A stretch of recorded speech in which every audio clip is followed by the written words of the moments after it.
அப்படி மெல்லமாக இப்படி நடந்து அப்படியே அந்த அந்த சன்னதியில், அதாவது இடது கை பக்கமாக வரும் பொழுதும் அப்படியே வரும்பொழுது அங்கே முதல்ல நர்தன விநாயகர் அது இதுன்னு இருக்கும். அப்படியே மெல்லமாக அப்படி பிரகாரம் வலம் வரும் பொழுதே உடம்பில் இருக்கக்கூடிய பலவிதமான கெட்டதுகளும் அப்படியே நீராக அழகாக இந்த காலில் இருக்கக்கூடிய அந்த இது குத்தி குத்தி அழகாக தானே வெளியில் போயிடும். அதுக்கப்புறம் உள்ளே போகிறோம், கோவில் இப்போ உள்ளே போகிறோம்.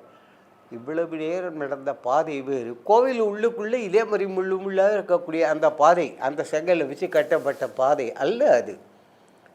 கோவிலுக்குள்ளே நுழைஞ்ச உடனே இந்த பக்கம் பிள்ளையார், அந்த பக்கம் முருகன் இருப்பார்.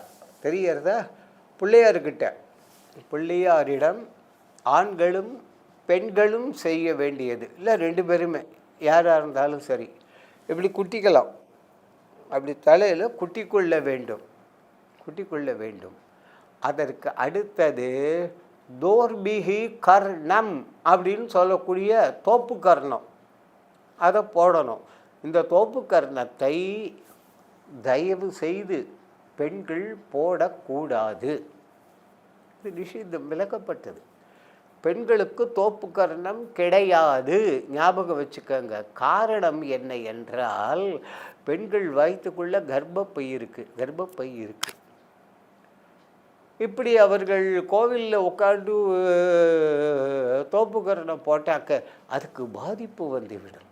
தெரிகிறதா? அதனால தான் பெண்களுக்கு தோப்பு கர்ணம் கிடையாது.